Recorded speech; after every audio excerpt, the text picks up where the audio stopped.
Interaksi sosial. Interaksi sosial adalah hubungan sosial yang saling mempengaruhi manusia untuk dapat saling berhubungan sehingga memungkinkan untuk hidup bersama-sama. Pengertian interaksi sosial menurut para ahli, yang pertama George Simmel mengungkapkan bahwa interaksi sosial merupakan sejumlah masyarakat yang berinteraksi dan membentuk kesatuan yang permanen atau sementara. Sedangkan menurut John Philip Gillin dan Wallace Gillin, interaksi sosial adalah hubungan sosial yang bersifat dinamis dan menyangkut orang banyak. Lalu kita akan membahas tentang jenis-jenis interaksi sosial. Gillin dan Gillin menjelaskan ada 3 jenis interaksi sosial, yaitu yang pertama ada interaksi antara individu dengan individu. Interaksi antara individu dengan individu adalah interaksi ini terjadi saat dua individu bertemu, baik ada tindakan maupun tidak. Individu sadar ada pihak lain yang menimbulkan perubahan pada diri individu tersebut akibat faktor-faktor tertentu. Yang kedua ada interaksi antara individu dengan kelompok. Interaksi ini berbeda-beda sesuai keadaan. Interaksi ini terlihat mencolok saat terjadi benturan antara kepentingan perorangan dengan kepentingan kelompok. Dan yang ketiga ada interaksi antara kelompok dan kelompok.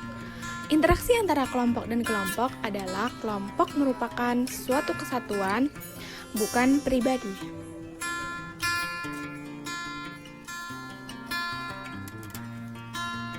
Nah, gimana nih teman-teman? Udah pada tahu kan tentang pengertian dan jenis interaksi sosial? Nah, selanjutnya saya akan memaparkan tentang ciri interaksi sosial. Interaksi sosial sendiri memiliki 4 ciri. Yang pertama, jumlah pelaku sosial 2 orang atau lebih. Artinya, proses ini hanya dapat dilakukan ketika terdapat 2 orang atau lebih yang melakukan hubungan timbal balik atau aksi reaksi. Yang kedua, terjalin komunikasi dengan simbol dan lambang. Ciri kedua ini berkaitan dengan komunikasi antara 2 orang atau lebih, baik itu dengan cara lisan, isyarat, dan gestur tubuh. Yang ketiga, ada dimensi waktu. Artinya, kita bisa melakukan sifat aksi yang sedang berlangsung. Apakah interaksi sosial itu pernah terjadi di masa lalu, masa kini, ataupun masa yang akan datang. Dan yang terakhir, ada tujuan-tujuan tertentu yang ingin dicapai. Maksudnya, interaksi tidak dilakukan tanpa adanya alasan. Adanya tujuan tertentu yang ingin dicapai para pelaku ketika melakukan interaksi sosial. Bentuk-bentuk interaksi sosial. Bentuk interaksi sosial itu ada 2. Yang pertama, interaksi sosial asosiatif, dan yang kedua adalah interaksi sosial disosiatif. Saya akan menjelaskan yang pertama, interaksi sosial asosiatif. Interaksi ini adalah bentuk interaksi sosial positif yang mengarah pada kesatuan dan kerjasama. Bentuk-bentuk interaksi sosial asosiatif itu terbagi lagi menjadi beberapa bagian. Yang pertama ada kerjasama. Kerjasama adalah suatu bentuk interaksi sosial di mana orang-orang atau kelompok-kelompok bekerja bersama-sama saling tolong-menolong untuk mencapai suatu tujuan bersama. Yang kedua, akomodasi. Akomodasi adalah suatu proses penyesuaian diri individu atau kelompok manusia yang semula saling bertentangan, kemudian berupaya mengatasi ketegangan. Yang ketiga, ada akulturasi. Akulturasi adalah penerimaan unsur-unsur baru untuk menjadi suatu kebudayaan baru tanpa menghilangkan unsur-unsur yang lama. Dan yang terakhir ada asimilasi. Asimilasi adalah usaha-usaha untuk meredakan perbedaan antar individu atau antar kelompok guna mencapai satu kesepakatan berdasarkan kepentingan dan tujuan-tujuan bersama. Nah, yang kedua ada interaksi sosial disosiatif. Interaksi ini merupakan bentuk interaksi sosial yang lebih mengarah pada perpecahan baik individu maupun kelompok. Bentuk-bentuk interaksi sosial disosiatif itu terbagi lagi menjadi 3 bagian, yaitu yang pertama ada kompetisi atau persaingan. Kompetisi atau persaingan adalah bentuk interaksi sosial disosiatif di mana orang-orang atau kelompok-kelompok berlomba meraih tujuan yang sama. Yang kedua, kontravensi. Kontravensi adalah bentuk interaksi sosial disosiatif berupa sikap menentang dengan tersembunyi agar tidak adanya perselisihan atau konflik terbuka. Yang ketiga, yang terakhir ada konflik konflik sosial atau pertikaian. Konflik sosial atau pertikaian yakni bentuk interaksi sosial disosiatif yang terjadi karena perbedaan paham dan kepentingan antar individu atau kelompok.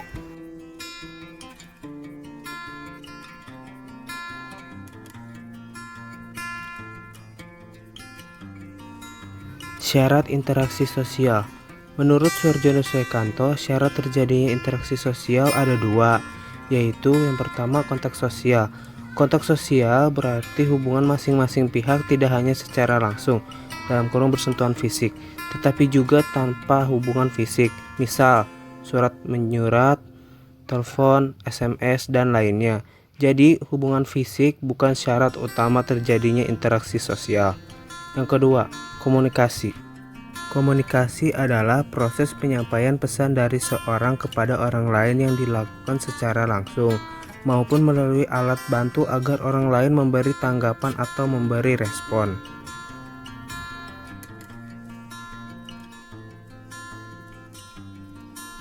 Selanjutnya ada faktor interaksi sosial yang terbagi menjadi 6. Yang pertama ada imitasi, adalah tindakan meniru orang lain, baik sikap, tingkah laku, maupun penampilan fisiknya. Yang kedua ada sugesti, adalah pengaruh atau pandangan yang diberikan satu pihak kepada pihak lain. Yang ketiga ada identifikasi, yaitu kecenderungan dalam diri seseorang untuk menjadi sama dengan orang lain.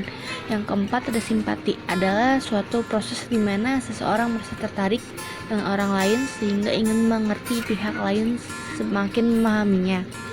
Yang kelima ada empati, mirip dengan simpati, namun pada empati kita benar-benar merasakan hal yang sama dengan orang lain.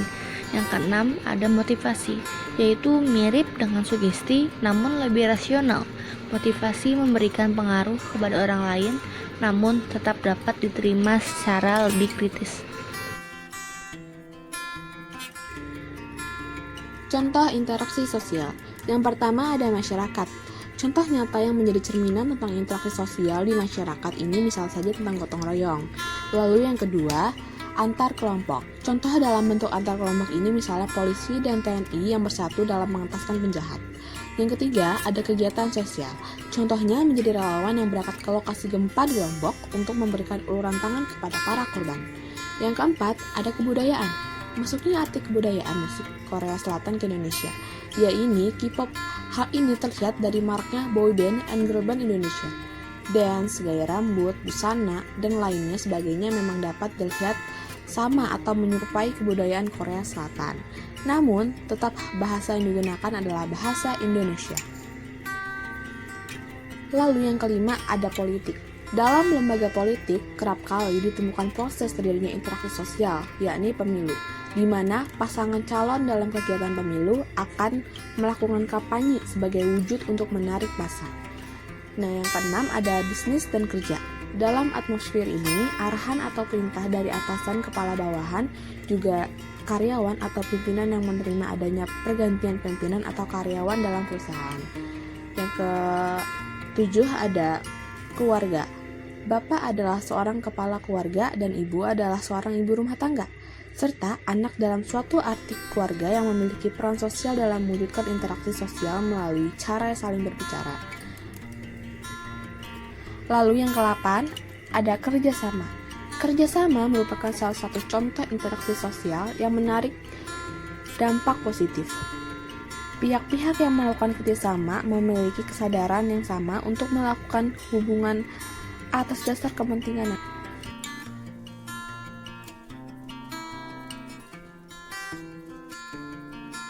Contoh-contoh kasus interaksi sosial. Secara sosiologis, kasus penyimpangan dan kejahatan seperti pembunuhan, miras, perampokan, pemerkosaan, serta pencurian merupakan gejala sosial yang diakibatkan sebuah proses interaksi sosial yang tidak berjalan sesuai harapan. Salah satu kasus yang terjadi akibat tidak berjalannya interaksi sosial dengan baik yaitu kasus seorang tukang pijat membunuh korbannya dengan cara diracun. Peristiwa ini terjadi di Sukoharjo, Jawa Tengah. Ada pula Rian dan Babe yang merupakan pembunuh berdarah dingin yang telah memakan banyak korban jiwa. Rian membunuh korban karena persoalan asmara dan alasan emosional. Sedangkan Babe membunuh anak-anak karena diduga kelainan seksual dan terlibat perdagangan organ manusia. Proses interaksi sosial yang baik seharusnya memberikan kesan dan timbal balik yang baik bagi si pelaku. Namun, masih banyak interaksi sosial di sekitar kita yang tidak sesuai dengan harapan. Di kalangan pengusaha dan elit politik sering menimbulkan citra yang baik di masyarakat, tetapi nyatanya mereka tidak pernah peduli terhadap rakyat kecil.